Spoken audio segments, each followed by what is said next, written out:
सोमपुर नाम का एक गांव था जिसमें रामू अपनी माँ के साथ रहता था। एक दिन रामू की माँ ने रामू से कहा, रामू बेटा, अब मैं बूढ़ी हो गई हूँ, अब मुझसे काम नहीं होता है। तो माँ आप आराम किया करो ना। सुबह काम पे जाने से पहले मैं काम करके चला जाऊंगा और बचा खुचा काम आके कर दिया करूंगा। बेटे तू कितना काम करेगा? नहीं माँ, मैं कर लूंगा, मुझे कोई परेशानी नहीं है इसमें। अरे बेटा, मैं तो ये कह रही थी, जाके अपनी बहू को ले आ, तुम्हारे ससुराल से। अजीब बात करती हो माँ आप, मेरी तो अभी तक शादी भी नहीं हुई है, तो ससुराल कहाँ से होगा? नहीं बेटा, तेरे पिताजी ने तेरी शादी बचपन में ही कर दी थी। अगर ऐसा था तो तूने मुझे पहले क्यों नहीं बताया? मैं तुझे इस उम्र में इतना परेशान नहीं होने देता। कोई बात नहीं बेटा, अब कौन सी देर हो गई, जा अब ले आ मेरी बहू को। ठीक है माँ, कल सुबह मैं चला जाऊंगा। ठीक है बेटा। अगला दिन होता है। रामू तैयार होके अपनी माँ से कहता है, माँ मैं तैयार हो गया। और हाँ माँ, मेरा ससुराल कौन सा गांव है और मेरे ससुर का क्या नाम है? हाँ बेटा आई। माँ अंदर से बोलती है। कुछ देर बाद वो रामू के पास जाती है और टिफिन देते हुए बोलती है, ये ले बेटा, रास्ते में भूख लगे तो खा लेना। माँ आपने अभी तक बताया नहीं कि मेरा ससुराल कौन सा गांव है और मेरे ससुर का क्या नाम है? बड़ी जल्दी है तुझे नाम जानने की?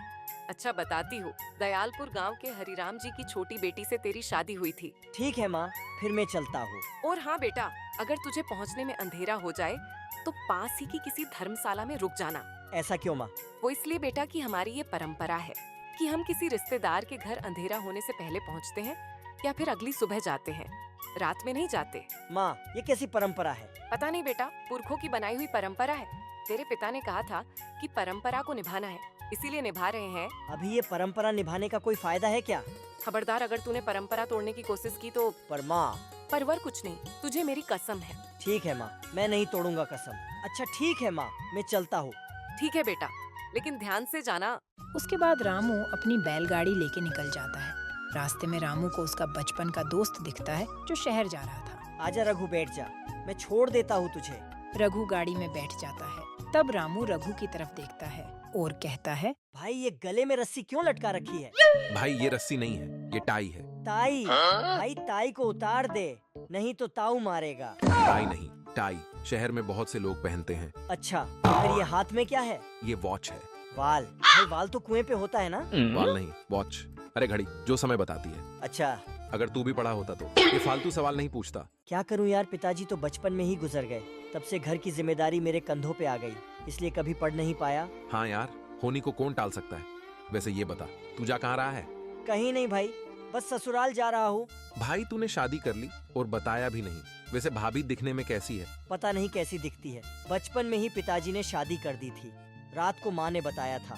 अब तो ससुराल जाके ही पता चलेगा कि कैसी दिखती है। अच्छी ही दिखती होगी, लेकिन भाई शादी चाहे बचपन में हो या अभी, मुझे तो पार्टी चाहिए। जरूर भाई, पहले ससुराल तो जाने दे, लौट के आऊँ तब पार्टी ले लेना। ठीक है भाई। रामू और रघु बात कर ही रहे थे कि शहर आ गया। ठीक है भाई, मेरा तो ऑफिस आ गया है, तू भाभी को लेके आ, 1-2 दिन में मिलते हैं। ठीक है भाई। फिर रामू अपने ससुराल के लिए निकल जाता है। ससुराल पहुँचते पहुँचते अंधेरा हो जाता है। अंधेरा भी हो गया, अब भी ससुर के घर भी नहीं जा सकता, माँ ने जो कसम दे रखी है। तभी रामू को सामने धर्मशाला का बोर्ड दिखाई देता है, तो रामू सोचता है, अभी एक काम करता हूँ, आज रात को इसी धर्मशाला में रुक जाता हूँ, सुबह ससुर के घर चला जाऊंगा। रामू धर्मशाला में चला जाता है और अपने रुकने की व्यवस्था करता है। थोड़ी देर बाद रामू खिड़की से देखता है, पास वाले घर में बेटी अपनी माँ से कहती है, माँ आज खाने में क्या बनाऊं? एक काम कर बेटा, लौकी की सब्जी, गेहूं की रोटी और साथ में खीर बना ले। माँ आज कोई खास बात है क्या जो खीर बनवा रही हो?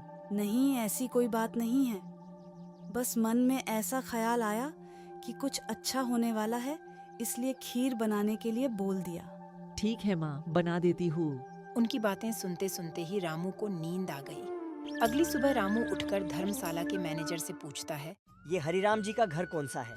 ये जो बाजू में घर है वो ही हरिराम जी का है। जी धन्यवाद। फिर रामू धर्मशाला से अपने ससुर के घर जाता है, तो वहाँ पे एक औरत बैठी थी। औरत रामू को देखकर बोलती है, तुम कौन हो बेटा? मैं सोमपुर गांव के बाबूलाल जी का बेटा रामू हूँ। अच्छा, आप हमारे दामाद जी हैं। हाँ। अच्छा, तो यहाँ कैसे आना हुआ?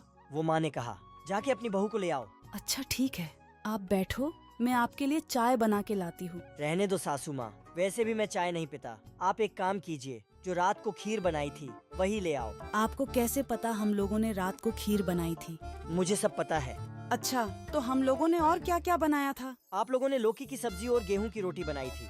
हाँ, आप सही कह रहे हैं। जैसे ही सास खीर लाने के लिए अंदर जाने लगती है, उसकी पड़ोसन आ जाती है और कहती है, बहन थोड़ी छाछ डाल दो ना, फिर उनको जाना भी है। ठीक है, छाछ डाल देती हूँ। लेकिन ये बता, तुम्हारा गधा कल से नहीं मिल रहा था, मिल गया क्या? अरे कहाँ बहन, उसी को तो खोजने जाना है उनको अभी। वैसे ये कौन है? ये मेरे दामाद है, बड़े ज्ञानी, कुछ भी बता सकते हैं।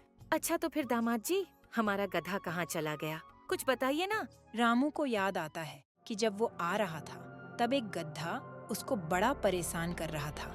तो रामू ने उसके चारों पैरों को बांधकर गांव के जंगल में सूखे तालाब के गड्ढे में छोड़ दिया था।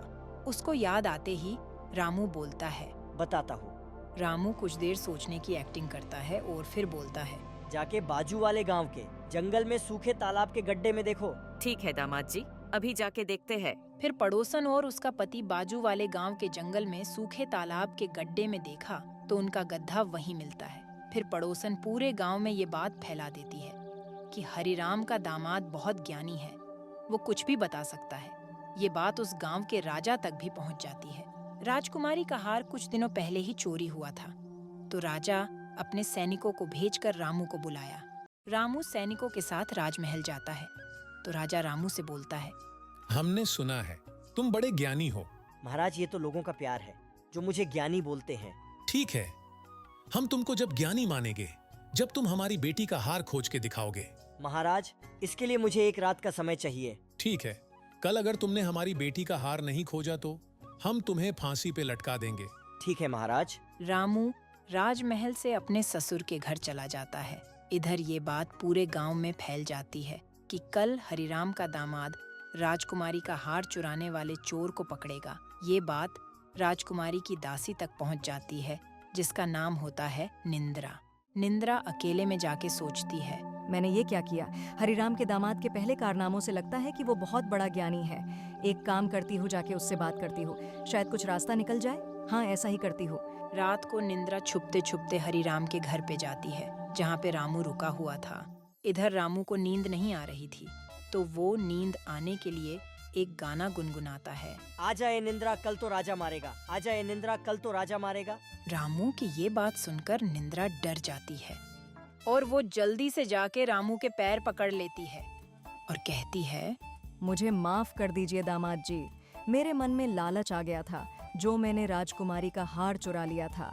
आगे से कभी ऐसा काम नहीं करूंगी, वादा करती हूँ। बस आप मेरा नाम राजा जी के सामने नहीं लेना, आप जो बोलेंगे मैं वो करूंगी। निंद्रा की बात सुनकर रामू मन ही मन बहुत खुश हुआ और फिर निंद्रा से बोला, कोई बात नहीं, तुमने जहाँ से हार चुराया था वही रख देना। ठीक है दामाद जी। अगली सुबह राजमहल में। बताओ, मिला हार? जी महाराज। तो कहाँ है हार? महाराज, हार जहाँ से गायब हुआ वहीं पर वापस आ गया है। राजा ने दासियों को देखने के लिए भेजा। दासियों ने जाके देखा तो हार वहीं था। दासियों ने वापस आके महाराज से कहा, महाराज ये बिल्कुल सही बोल रहे हैं, हार वही है जहाँ से गायब हुआ था। बताओ, ये हार यहाँ से कहाँ चला गया था? रामू कुछ सोचते हुए बोला, महाराज, इस नायाब हार ने देवताओं का मन मोह लिया था, तो इसे देवता देखने के लिए ले गए थे। राजा ने खुश होकर रामू को बहुत सारे उपहार दिए, जिन्हें लेके रामू अपनी पत्नी के साथ अपने गांव आ गया और राजा के दिए उपहारों से कारोबार शुरू किया। कुछ ही दिनों में रामू का कारोबार सफल हुआ। अब रामू बहुत बड़ा सेठ बन गया है।